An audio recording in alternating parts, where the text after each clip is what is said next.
If you can't get beyond your body, and your attention is on your body, then you're matter trying to change matter. If you're thinking about your cell phone and your partner or your kids, or none of these are bad, but if you can't get beyond them, they own you. If you're thinking about how much time it's going to take or how much time the meditation is going, you haven't dissociated from the very world of three-dimensional reality to create something differently with. So that process of overcoming ourselves, that process of overcoming is the process of becoming. As an example, people stand on the stage, and they tell their testimonials, their stories at our events, whether it's stage 4 cancer, blindness, deafness, MS, lupus. We've seen just about everything. Parkinson's. So many people say, I really believe that this information, or that you could actually create a better life for yourself, or you could heal yourself. I always believed that it was true, and I saw the testimonials of other people. I've read the information. I saw the scientific research. I just never believed it could happen to me, or that I could do it. Now, this is a big moment. This is the moment you come out of the bleachers and you get on a playing field, because in order for that person to prove that their mind can affect their body, they would have to show up every day and do the work. If they don't show up, then they don't believe it's possible. If they do show up every day, they do believe it's possible. And keep showing up every day after a period of time, you start feeling worthy to receive it. And the universe only gives us what we think we're worthy of receiving. So it's the overcoming process that is the becoming process. People who are sick in this work, I can guarantee you with stage 4 cancer that has metastasized to every organ, every tissue, every bone in their body. And they've gotten the diagnosis and the prognosis. I'm sure there were days where they felt fear. And they had to make one of two choices, to either do the work or surrender to fear. And they showed up that day, and they overcame their fear a little bit more and surrendered to love. That's a victory. There were days where I'm certain they didn't feel good. They didn't feel physically good, and I know that it was probably hard for them to think greater than how they felt. They couldn't do that if they were still their body. They would have to get beyond their body in order to change, and they showed up that day and they overcame their body a little bit more. And I'm sure there were days where they had self-doubt. In fact, many of them, their disease got worse before it got better, and they could have easily listened to their family and to the voice in their head that said it's not working. But they showed up anyway, and they did the work, and they overcame their doubt that day. And I know there were days where they thought they didn't have enough time because they had children and work and all kinds of obligations, but they made time. And it was the overcoming that actually created the becoming. And so they weren't visualizing anything. They weren't affirming anything. They were changing. Now, many of them would have a great meditation, get up feeling wonderful, feeling like connected to the emotions of their future, and their sleeping patterns got better, had more energy, their pain diminished, but their blood values and their scans were still the same. They didn't say, oh, well, I kind of got a little bit better, but this doesn't work. That would be the old self, returning back to the old personality. They were more concerned about what they still had to change about themselves in order for their health to change.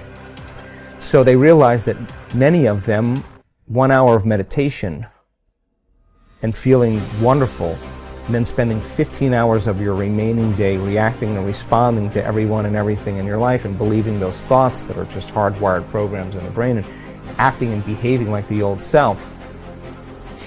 Genes aren't going to change that way, so all of a sudden now it became practical. I got to get so good at doing this with my eyes closed, but I got to do it with my eyes open.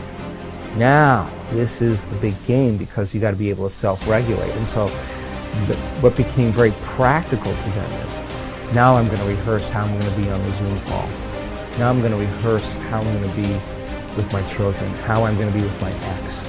I'm going to monitor my responses. There's got to be a better way to be now. Now the game becomes very real, right? And then they review at the end of the day, when did I fall from grace? When did I lose it? When did I go unconscious? Tomorrow's another lifetime. Tomorrow's when I didn't fail, I just went unconscious. Okay, tomorrow I'm gonna just work on that one thing. So now they're really working on the process of transformation. It's no longer about their health condition. They're not focused on their health condition. They're focused on change, right? Nothing changes in our life until we change. So when you hear those stories and the person has to really overcome their belief that this could work for everybody else, they just never believed it could work for me.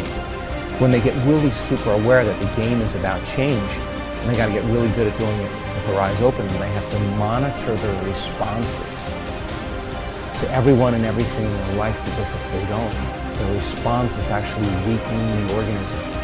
They got to catch their thoughts, because that thought that they let slip by could actually knock their brain and body out of homeostasis and turn on the stress response. So now the game changes now, and it takes an enormous amount of energy, and it takes an enormous amount of awareness. And it's not easy, and if it was easy, everybody would be doing it. But you ask that person who stands on the stage, that's the 4-minute mile, about their disease. They'll tell you two things. My disease was my greatest teacher. They'll tell you that. And you'll ask them, where's the disease now? Where is it? They'll say, it's in the old person. I'm somebody else. They didn't visualize anything. They didn't affirm anything. They just kept practicing overcoming. And it's the overcoming process that actually affects the becoming process. What determines the difference in human actions? Throughout my life, I have passionately sought the answer to these questions. One thing is clear to me. Human beings are not random creatures. Everything we do for a reason. We may not be aware of the reason consciously, but there is undoubtedly a single driving force behind all human behavior. This force impacts every facet of our lives, from our relationships and finances to our bodies and brains. What is this force that is controlling you even now and will continue to do so for the rest of your life? Pain and pleasure.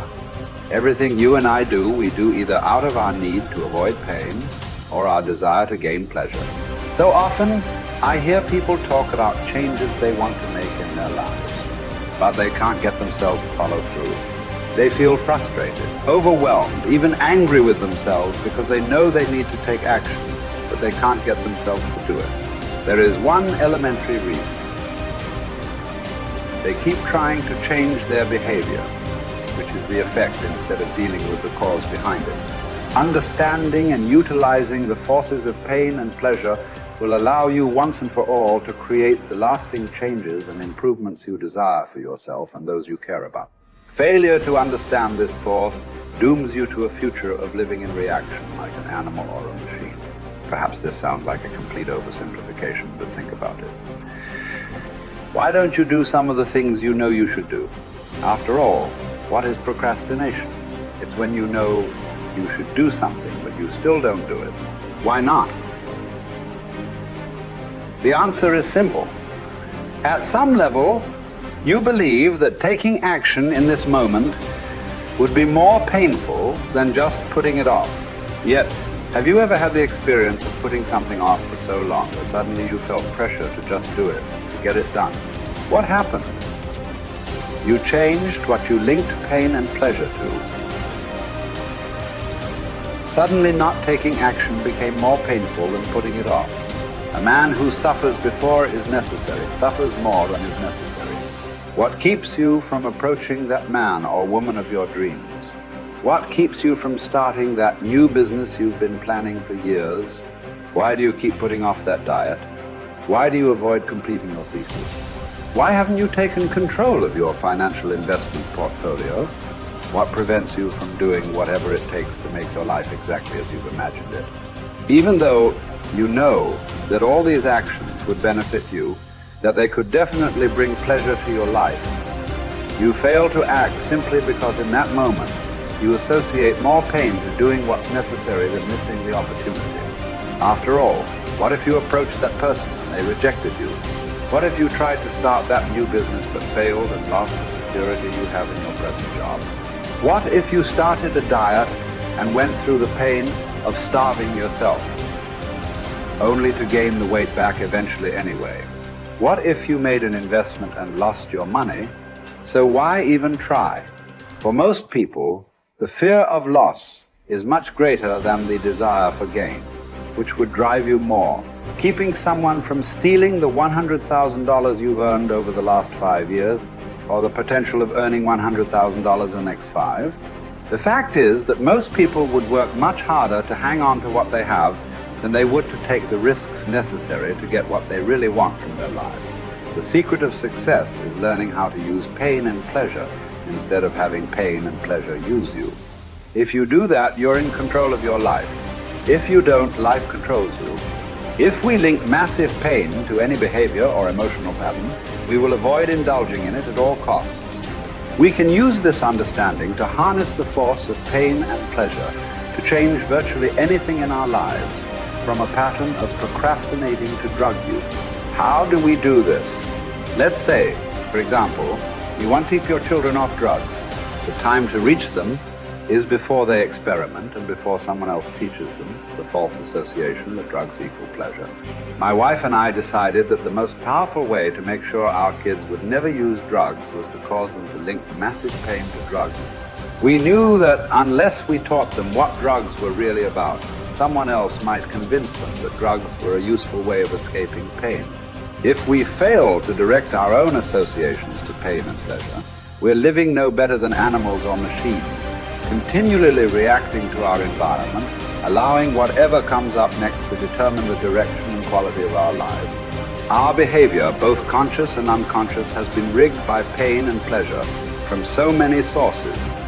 Childhood peers, moms and dads, teachers, coaches, movie and television heroes, and the list goes on. You may or may not know precisely when programming and conditioning occurred.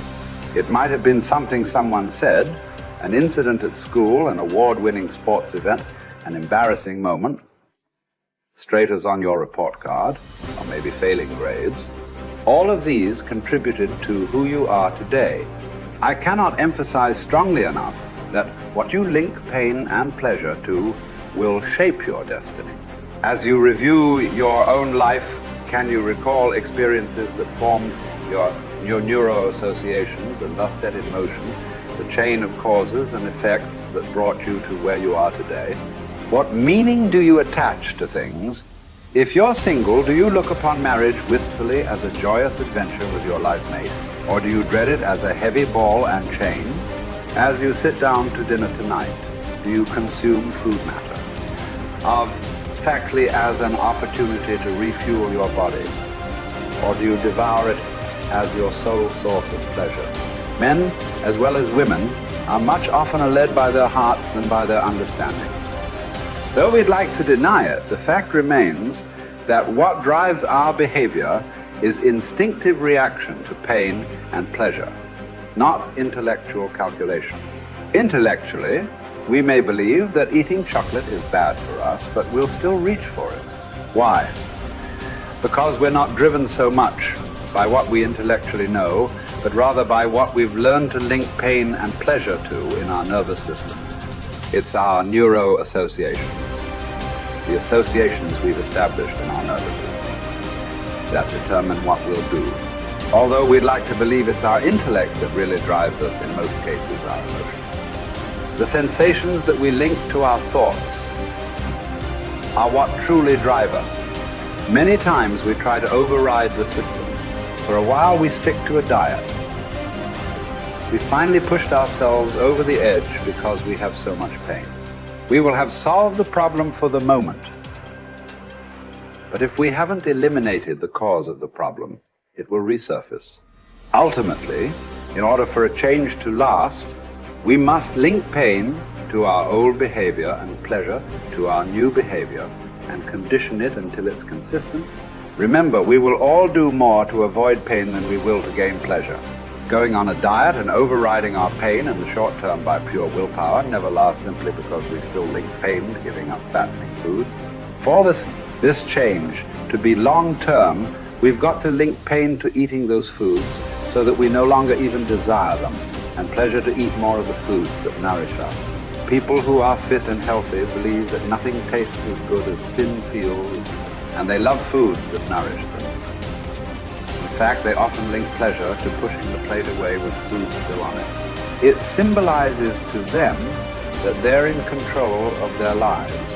The truth is that we can learn to condition our minds, bodies, and emotions to link pain or pleasure to whatever we choose. By changing what we link pain and pleasure to, we will instantly change our behaviors. With smoking, for example, all you must do is link enough pain to smoking and enough pleasure to quitting.